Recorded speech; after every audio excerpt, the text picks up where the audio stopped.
and with the prediction of the value of the input gas point. Once you start incorporating those, should we use edit codes? Do we know what is the dependence of the potential degree on the formula? Here, there's a whole new range of simulations that can be done, and would be interesting to study. We use a definition of the topological charge, which relies on gauge fields. A different definition relies on the overlapping operator. And this paper by Kitano Yamana actually did use that definition, and it agrees well with our results of those temperatures. One can use a different type of movement technique for the gauge configuration to remove the ultraviolet fluctuation, and this is very important if one wants to address our opportunity limit, and that is exactly the technique that was used in this latest paper by the final. One can also move to anisotropic lattice, because as you can see, the other temperatures your elasticity is shrinking, and the volume is also shrinking unless you add more points, so it becomes more expensive.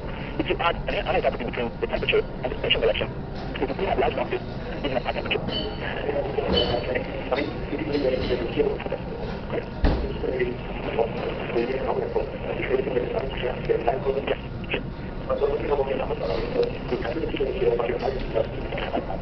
We apply to theta, we know theta is 10 minus 10 from experiment.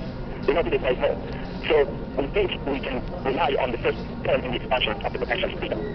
So the potential is a cosine function of theta, and we just take the first term. Now, of course, if one wants to access the full potential as a function of theta, then you have to do simulations at theta equal to 0, and you will have a fine problem. Yes.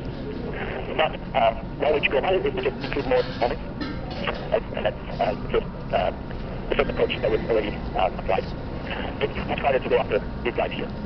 Plus, there are problems. Parameters we made in the Langevin methods for this theory, so hopefully in the future we might be able to do it. I think there was a paper recently on the CPM model where we were able to calculate the full free energy of the topological charge for all values of beta. So I still have to look at that. But anyway, there was a paper yesterday on this, by the way.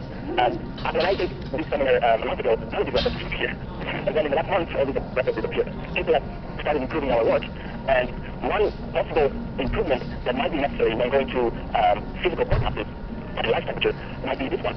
If the technology freezes because of the algorithms we're using, we might need to change the algorithm. And this is one example of an algorithm that can be used, a fixed topology method, or we can use open boundary conditions to improve the fluctuations of the topological charge in quantum system. And that's it. Thank you.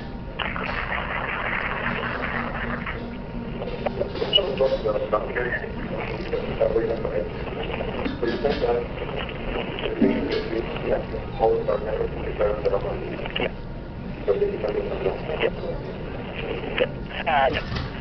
Of course, yes, but this is a lower bound anyway. If you want QCD and its axes are not 100% of that matter, the bound moves to the right. So yeah, I have another problem with the time scale. This region here is 2018 or 2019. This one is ADMX, is the one at the University of Washington. The one at CERN is actually using techniques that are non-radio frequency. So what they do is we explore the range of couplings up here. So there is an arm from supernova up here, yes, and these experiments are pushing down, and we'll go down to here. If they start excluding this, then they're excluding us. Right-hand edge is the workout matter. Massive increase. So, let me think. Here we are seeing that the velocities of these maximums are developing. Very cool. And here, you're actually adding, you're increasing the yield momentum. But I think it's just a distinction in the models. I'm not sure. I mean, I know that the difference between these two regions is that here, your axes are no relative. About relative. I don't know, no. There will be new phenomena happening in this case, and it will affect what happens in the experiment too, because the experiments are assuming code. Isn't that more about matter again? Start that off. Yeah. That's why I don't want to know.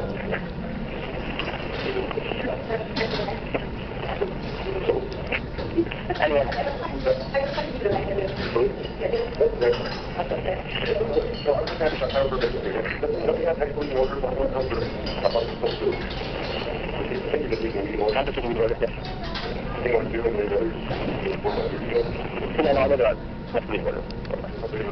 That's the relation between this and this.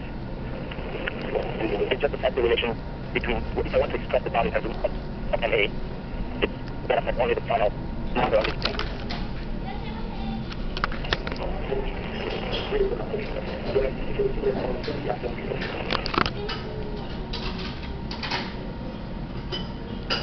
Yes.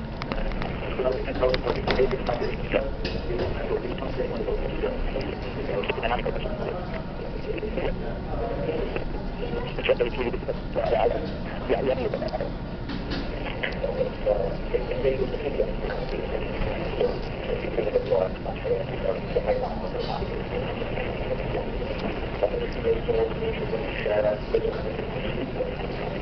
So the target is to be stable at 50.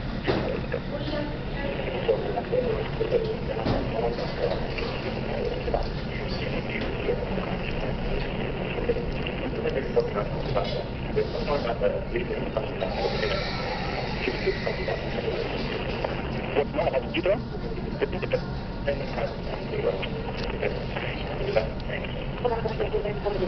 Well, basically, you take the sort of 50 data, but you can take at your theory with the Jupiter. In this hypothesis. No, I think we can look at applications for things that are really complicated.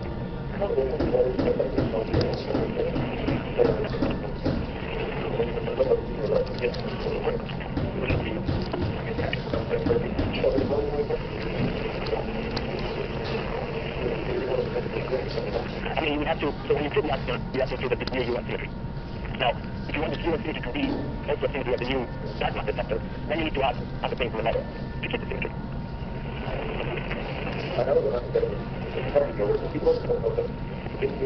Yes. It's relevant to the bound in the fact that what I'm showing here is the bound coming just from this so-called misalignment mechanism where it's a study of oscillations of the axial field. So you have this coherent field, ground state that oscillates and has a certain energy density. In other scenarios where you have other effects, you can have, for example, a domain wall problem where you have a region of space-time that has a specific value of the field, and there's a domain wall with another area with a different field. So you can have string decays because of this interaction. And those decays, of course, they depend on models of axials, and axials usually come out in models of string theory, and you can do the calculations there. And there's still not a consensus on how much these effects affect this bound here. But we know that it can move the bound to the right. This will include those type of decays. So here we're assuming the axial doesn't decay, and there's no other mechanism that can reduce the energy density by creating new things.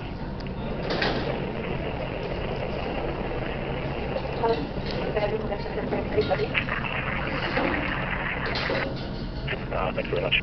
There is no training scheme.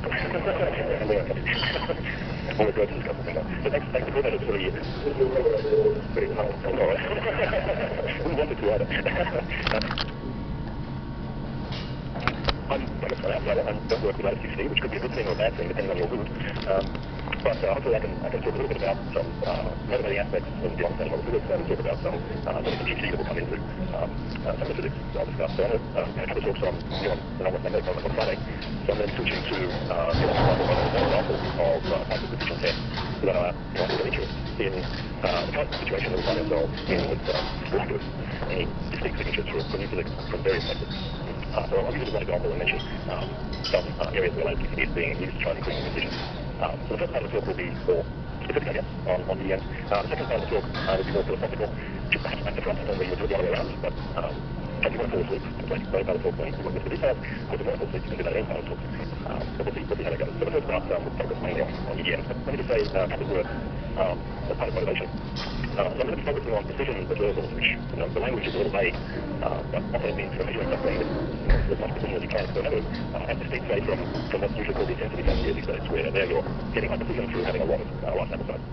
So EDMs are an example of the former rather than the latter, although in practice you still need good statistics to get the precision that's of interest these days. But what I'll be focusing on is kind of a broader landscape, I guess. So this is a very simple schematic picture that gives tests. So you do the first virtue that you put on a two-dimensional plot, your energy scale versus coupling, or what we visibility here. Normally you think of having everything kind of clear up to some short distance scale or some ultra-wide energy scale. But in practice, they also have limited sensitivity and coupling as well. So there could be new physics which is not heavy, because again, in the sense that it's multi-electric scale, it could actually be relatively light. And I'll mention a little bit more later in the talk why that might be of interest. And in practice, we don't see either this or this at the moment, although we have good motivations for thinking something should be there. And so it's useful to look at observables that are sensitive to both. Of course, there really is a continuum, but it's useful sometimes to separate out like this. So I'll say a little bit more in the second part of the talk about ways to think about how precision observables test new physics that might be like this versus new physics which is purely short distances. And of course, for the context of this workshop, as soon as you get low energy, then generically low energy GTB becomes an issue, and so it's direct relevance for relative degree.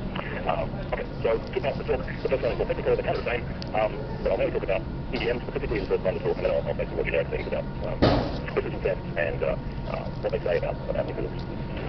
Okay, so this is probably unnecessary for the audience, just a general slide about CP violation. Obviously, you had talks about CP violation in the meson section now, D-meson.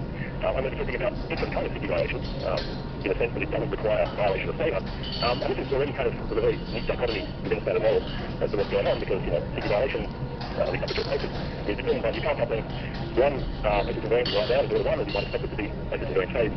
And the first approximation, of course, this explains what the explanation of CP violation meson in this case.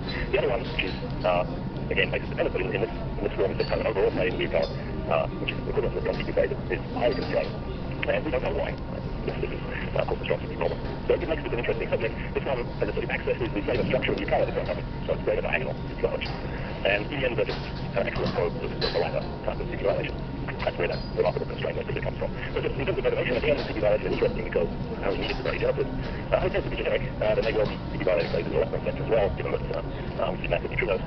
And the suppression of ether is again another motivation for looking for new sources. So EDMs are just, simple definition in terms of particles of spin, extracting an external electric field. And test limits are, in roughly speaking, in these three categories of either paramagnetic or diamagnetic atoms and molecules. In the paramagnetic case, the best limit comes from a group of experiments with Harvard on thorium oxide. This is primarily sensitive to the CP violation of the electron, that's the unpaired electron in a paramagnetic atom. Diamagnetic systems don't have such sensitivity to the electron, but sensitivity to the CP violating moments of the nucleus. Well, they have a result, actually. They have it's preliminary results. They didn't have statistics, so they published a paper with the result. It's not competitive with the Washington experiment, but I don't know. So it is working. It's the first constrained on EDM using atomic trap. So, the real problem is getting statistics. So they really need another source to be able to try and be competitive with the University of Washington experiment. But they aren't using something. And I think it's really a technological achievement that they managed to make this work. I think that's one of the options. Yeah, as I said, the source is important. We need higher statistics, but they have some other ways of doing that. So I don't know exactly what the plan is, but I know that's part of the possibility. Yeah, I should mention that the experiments that are listed here all have results. There are many others that are in development, but these have actually published results, and the ones that are highlighted here did the strongest ones. So these are the atomic molecular systems, and then, of course, for the strong constraints, just like the neutron, moving the neutron next cell. Okay, so one of the reasons that these are powerful probes is that the standard model, when I say standard model here, I mean CKM phase contribution is really small. You can estimate it, it's actually quite hard to calculate it with any precision. It's not that well motivated to do it with high precision because it's so small. So the one in which the experimental limit is actually closest is probably the neutron. So I'll say a bit more about these coefficients. These are actually coefficients of full group operators. The characteristic scaling here is always second order in G Fermi and proportional to the Gauss-Log, reduced Gauss-Log invariant, just the CP invariant side, because it's not a diagonal, it has to be proportional to J directly. So this gives you the characteristic scale of that system, so it's always relatively small. So here, maybe 6 orders of magnitude for Mercury, so a similar contribution, but a couple of orders of magnitude more away from the standard model. And this constraint on the electron is actually the one that has the most Stokes principle for pushing down even further. I should say, these two limits probably will be improved. This experiment, the University of Washington experiment, has been taking data for the last couple of years, and they should be putting out a new result fairly soon. I don't know, I think something will push this limit down by probably close to another order of magnitude. And so this collaboration is continuing. They have a number of developments they can work on, and I think they have a really good principle to go down a couple of orders of magnitude there as well. But anyway, in terms of standard model background, it's small. Maybe that's exactly in relation to the new magnetic moment, where of course the standard model contribution is large in terms of the anomaly or the discrepancy. So you need high precision to physics. You need good control of the experiment. You need to be able to say that the systematic under control is the crucial thing, or the most difficult thing. But you don't necessarily need high precision calculation to make that statement, because these are estimates, but you can pretty easily convince yourself that they're not off by 6 orders of magnitude. Yeah, they really was the money to the possibility in there, not yeah, I mean, it's not perfectly precise, but yeah, it's not good. And that's actually true for all of these. These are all actually dominated by hadronic matrix elements. Even though this is nominally an electron, as I mentioned, this interaction is actually semi-atomic, so the electron with the nucleus, so they're all dominated by hadronic uncertainty. So I was saying that it's not crucial for much proving that this sort of thing is, but if you want to interpret it, then you do need to calculate it, and of course that's right interesting. But seeing something without being able to interpret it is not invaluable, really. There is motivation in trying to increase the precision of all of these calculations. So just general overview of this picture, I guess, of how some fundamental sorts of CP violation which feed into the observable measurements, and one could make a similar plot for pretty much any precision observer. It's always a little bit messy. The scales here are a sort of arbitrary choice of basis, like where you want to start. So I'll make this precise in a second, but one could write down a set of operators involving, say, leptons, quarks, electrons, gluons, and so on, and around the QCD scale, convenient basis in practice. Then those things will feed into nuclear scale properties, and eventually, in this case, down to atomic scale observables. And the ones in red, again, are the ones that have been measured. It's probably not the right term to use, the measurement is always zero, but there are limits available for all of those. And then the fundamental sense of simulation, I think there's a majority on the top, the traditional picture of it being a short distance. So you fully expect to emphasize at the beginning, it could in principle feed in anywhere here. We could have new physics, which is violating with different scale. I'll come back to that at the end. But for the moment, I'll just stick with this sort of picture. So just to set the notation, write down a basis of CP violating operators, normalize it around the QCD scale at a convenient choice. It's probably the simplest basis to use. On the right of the archery scale, but it's slightly more complicated there. And the structure looks like this. So the first one is to write down is the superform, QGD, dimension 4, dimension, well, not only dimension 5, but if you think about the physical insertion required with the priority is dimension 6. So the end of the quarks with F sigma gamma 5 structure is what you need to get E dot S, spin dotted into the electric field and the other elastic limit. There, it's from QCD, so there's a gluonic version of that, kernel EDM, the some over the light quarks, which are assuming into the round GeV, so they're not integrated out, and then the leptons. And you keep going, through gluon, CP violating operator, one-way operator. There's a special class of full-term operators that are not entirely suppressed, and they really are dimension 6, but they do require some left-right mixing, which is not present in the standard model, so for many years they were sort of left off the list, primarily because they're always small in supersymmetric models like the MXSM. And then more generic full-fermion operators, full-quark operators, heteroatomic operators, and these are, again, they're actual chiral flipping insertions, so they're not only dimension 8, but they don't mean they're necessarily relevant. And in fact, those standard model contributions, the EM contributions I showed you before, are of this type. They come from these types of operators. Just because of QCD extension, to make them right. And also, we're also interested in building supersymmetric models because they can be enhanced from Tandia. So, again, this is just to emphasize the chiral structure, one big insertion here, two big insertions here. As I said, this looks like it's more important, but it relies on some new sorts of left-right mixing, and so model dependent. Now, for the purpose of this talk, I'm mainly going to focus just on these operators here, which are normally the leading ones and the ones that are questions around QCD calculation. Okay, so once we've set a basis like that, the problem is to calculate. Now, we want to be able to calculate quantities that are getting closer to the things you actually measure. So let's take all those operators and look at their contribution to, say, nuclear or nucleon scale properties, so write down some effective reduction in terms of nucleons, higher than nucleons, or including electrons as well. And this is an area where there's been a lot of nice work actually recently systematizing the chiral counting to work out, at least in normal chiral scaling, how these different nucleon couplings and EDMs depend on the different coefficients that appear here. This is just symmetry based, so it's just assuming normal chiral scaling, which may or may not apply, but up to enhancements, that's what you'd expect. Now, of course, that's part of the story, but at the end of the day, you want to calculate it, you need the numbers. But what it did show was that the coefficients here that people have traditionally used as the dominant ones actually usually are the dominant ones. So the EDMs, the neutron and proton, the isoscale and isovector pi nucleon couplings, and this electron EDM is the atomic scalar or pseudo-scalar operator. There are also others, there are four nucleon interactions, ion interactions, and so on. And they're not always negligible either. Like in chiral counting, these are not the correct relative to the others. So those are the new ones.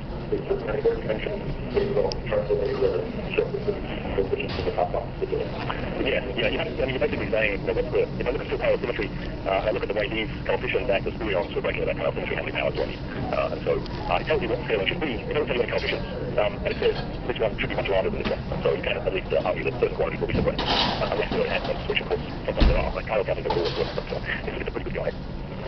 Now, just very schematically here, but if you look in these papers, it's worked out in lots of detail. And then, of course, the last step is to go from that nucleon scale or nuclear scale down to the observable measurements. I won't say much about this. I've got some more material that I'll put in backup slides if you want to have a look later. And this is a quick summary of what happens when you go to the atomic scale. Interesting things occur because you're usually looking at either neutral atoms or neutral molecules, and so when you try to explore electric field, it gets screened. And so what you see is a more complicated effect which violates that screening. So in the case of the paramagnetic systems, there's a relativistic violation of screening limits, but a huge enhancement factor, particularly for these polarizable molecules, so basically the electric field of the electron, one electron sees is enhanced by many orders of magnitude due to that polarization. So it's actually a really good way of looking for CP violation of the electron, to not look at the electron directly, but to put it inside one of these polarizable molecules and then look for the effect on the molecule. So in practice, you can look for shifts in the measurement is a shift in the precession frequency. You turn on a full magnetic field, look at the one precession frequency, and then look for shifts as you switch the orientation of the electric field. That's vast simplification of what the experiment is, but that's basically the idea. And the shift that we use to measure in this system is actually not that small. It's millimeter scale, which is not in principle that difficult, and that's because of the huge enhancement. So all these effects are given the name of Shin because he worked out some of the dominant moments that occur in the atomic systems, and there's a sort of standard theorem now that goes under the name of shift screening for all the effects that occur when you put these violating sources in atomic or molecular systems. But that's the principal advantage. The disadvantage is you have to work with complicated molecules, and in fact it's quite expensive, those molecules, so you have to be able to produce the source, which is really hard.